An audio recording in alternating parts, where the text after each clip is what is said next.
Yeah, good morning to everyone. So today we will discuss the introduction of memory management. So now we will discuss the introduction of memory management. So what is memory? Memory is nothing but memory is the place where we store the data or information. Okay. So as far as we are concerned, a computer, we already know that a computer is an electronic device which performs various tasks. Okay. So here a computer consists of two very important components or peripherals. They are nothing but one is CPU and the other is memory. So in the previous topics we might have discussed. So CPU is nothing but we have already discussed. CPU can also be called as a processor. Okay. So before discussing the memory management concepts, we might have discussed about process management. So there you might have studied what is a process, what is a process state diagram, process control block, and different CPU scheduling algorithms. All those you might have seen, right? So now we are going to discuss about memory. Okay, now we are going to discuss about memory. So a memory plays a vital role. Why? Because if you want to perform any operation, okay, first we have to load that program into the computer. Okay, if you want to execute a program, or if you want to write a program, or if you want to listen a song, if you want to watch a movie, okay, so this memory plays a vital role. Okay, so what the author is telling is, wherever in any computer there are two important components. There are nothing but CPU and memory. CPU, we might have discussed about CPU in the previous concepts. In process management we have discussed about CPU. Now we will discuss now it's time to discuss about memory. Okay, so the memory mainly it focuses on three categories. They are nothing but size, access time, and cost per unit. Okay, so what about the size? The size of the memory should be large. The size of the memory should be large. Okay, why? Because if you have a large space available, then we can easily store the instructions or data into that memory. For example, if a student enters into a classroom, if the classroom is already filled, okay, if the classroom is capable of accommodating, let us suppose if the classroom is capable of accommodating 100 students, okay, already 95 students are filled, only 5 empty spaces are there. Okay, if a student enters into that classroom, only 5 available spaces are there. So it takes time for him to search where is the empty space, where is the place left for him to sit. Similarly, the same with respect to a bus or train. If we step into a bus and if the bus capacity is 36 and only 3 to 4 seats are available, it takes time for us to search where that empty seat is available. Okay, suppose if the capacity is 100 and only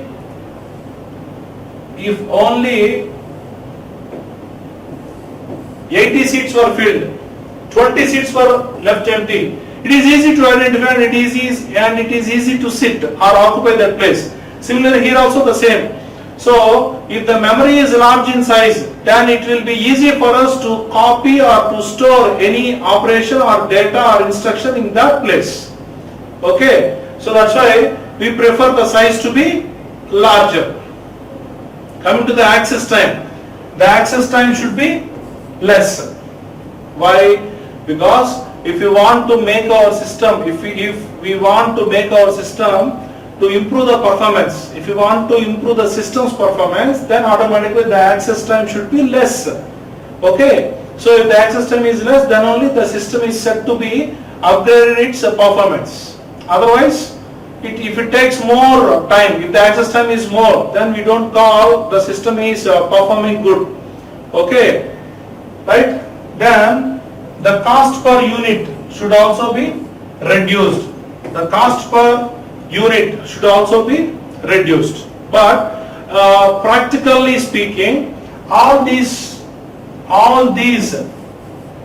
at a time cannot be possible. Why? Because suppose if the memory size is large, okay, if the memory size is large, then the access time will be more. Yes or no? Suppose if you are searching for a seat in a bus consisting of 36 seats, it will be very easy to search or to access. Suppose if you are searching for your friend, okay, who is in a bus consisting of 36 seating capacity, it will be easy. Suppose if you are searching your friend, okay, in a train, if the seating capacity of the train of that particular bogie is 300, then it takes more time to access your friend. Yes or no? The same here also. If the memory is large in size, then automatically the access time will be increased. If you want to reduce the access time, automatically the size should be reduced. Okay. So if the access time is more, automatically the cost per unit also increases. So here there is a interlink between one another. Okay, just we are discussing the introduction of memory management. So here if we try to do this may not happen. If we try to do this may not be possible. Okay, because they have interlinked with one another. And coming to so in order to avoid that previous problem, so what we are doing is, see here. So secondary memory, main memory, cache memory, CPU. So what we are doing is, in the secondary memory, we have whatever the data, so vast amount of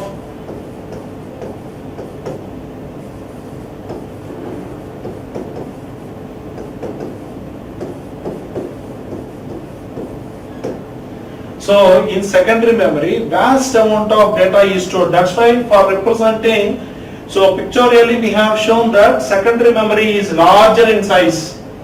Okay, main memory is less in size. Main memory is less than secondary memory. Similarly, cache memory is less than main memory. So in order to represent that, pictorially we have drawn reducing the size. Secondary memory is very large in size, and main memory is less than secondary memory, and cache memory is less than main memory. So in the secondary memory, vast amount of data is stored.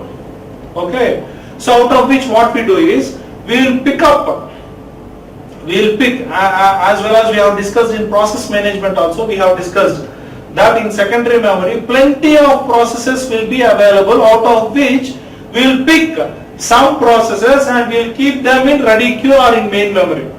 Okay, here also what we do is, vast amount of data is available. So whatever the data the CPU is being executed, let us suppose if the CPU is executing, suppose if there are number of instructions like I1, 2, 3, 4 and so on, if there are n instructions,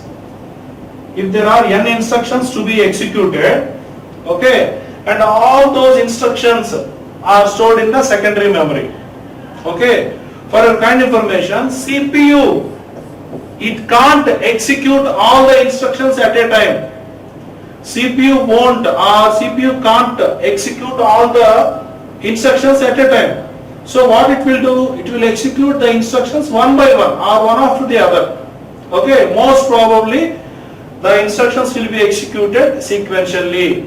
Okay, so what we will do is, out of this, some bunch of or some data is taken and that is placed in the main memory. Okay, so let us suppose if there are n instructions to be executed, let us suppose if the size of the let us suppose the size of the secondary memory is, let us suppose 1 terabyte, let us suppose. Okay, the size of this main memory is 4 GB, let us suppose. See, 1 terabyte means 1024 GB.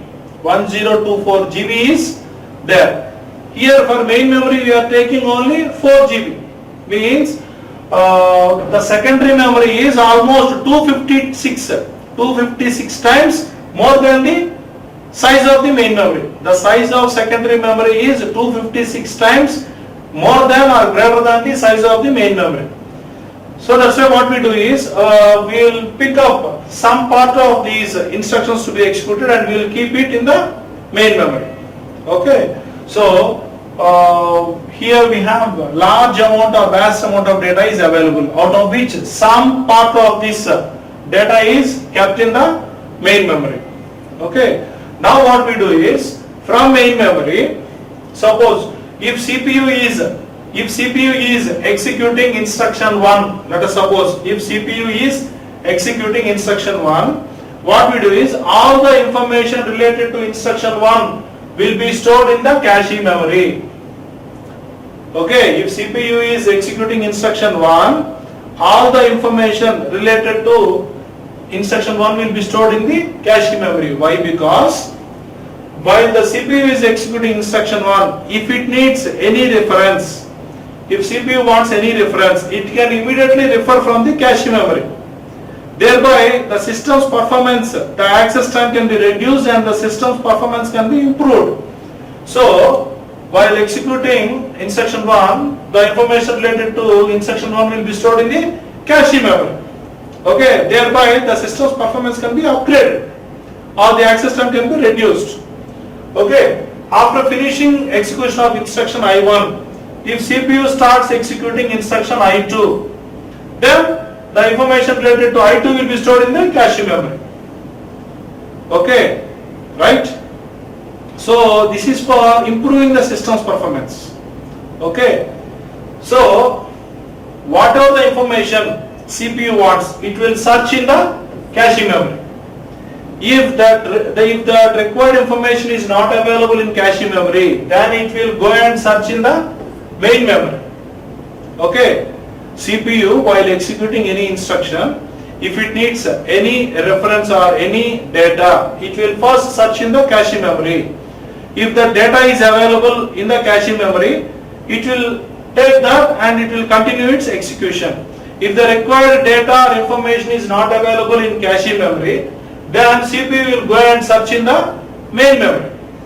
Okay, from there it will be transferred to the cache memory and from cache memory to the CPU. If the required information is not available in main memory, then it will go and search in the secondary memory. Okay, CPU will go and search in the secondary memory. So from there the data will be transferred to the main memory, from main memory to cache memory to CPU. It's a time taking process. Okay, and that too, if CPU wants to search in secondary memory, it's a time taking process. Why? Because we have discussed in the example that if this is 1 terabyte and if this is 4 GB, means the size of secondary memory is 256 times greater than main memory. Secondary memory is 256 times 1024. The 1 terabyte means 1024 GB. So 4 GB, 4 into 256 is 1024 GB. Okay. So since the secondary memory is 1024, 1024 GB data is there, that space is there. So it takes the CPU, if it wants to search for any data, it takes more time because it is large in size now. The secondary memory is large in size. So it takes more time for retrieving or for fetching the data what CPU requires. So that's why in order to avoid that, in order to reduce the access time, what we are doing is, so first in secondary memory we will have vast amount of data. Out of that, okay, whatever the instructions or whatever the data it has to execute, everything will be stored in the secondary memory. Out of which we will select or some part of the data will be selected and that will be kept in the main memory. Okay, and when CPU is executing any instruction, that instruction related information will be stored in the cache memory. So when CPU is executing any instruction, if it needs any reference, immediately it will refer from the cache memory. Okay, so thereby whatever the information it requires, if it gets that information, it will continue its execution. Okay, so this is what happens internally. Okay, so here we have a concept like hit ratio. Hit ratio. What is hit? Hit ratio. We have hit and miss. So whatever the CPU wants, whatever the information the CPU wants, if that information is available in the main memory, okay, whatever the information, or we can call it as cache memory, right? So if CPU is searching for any information, if that information is available here, cache memory or main memory, okay, so whatever the information the CPU is searching for, if that information is available here, we call it as hit. If that information is not available, we call it as miss. Okay. So if you see hit ratio, number of hits by total number of hits plus miss. So what is hit? So whatever the information the CPU is searching for, if that information is available in the cache memory or main memory, we call it as hit. If that information is not available, then we call it as miss. Okay. So hit ratio is total number of hits by total number of hits plus miss. So the hit ratio should be maximum. If the hit ratio is maximum, okay, if the hit ratio is maximum, then it seems that the system's performance is good. Okay. If the hit ratio is less, then the system's performance is not up to the mark. The system's performance is degraded, or the system's performance is not up to the mark. Okay. So till now we have been discussing about memory management, introduction of memory management. Okay. Thank you.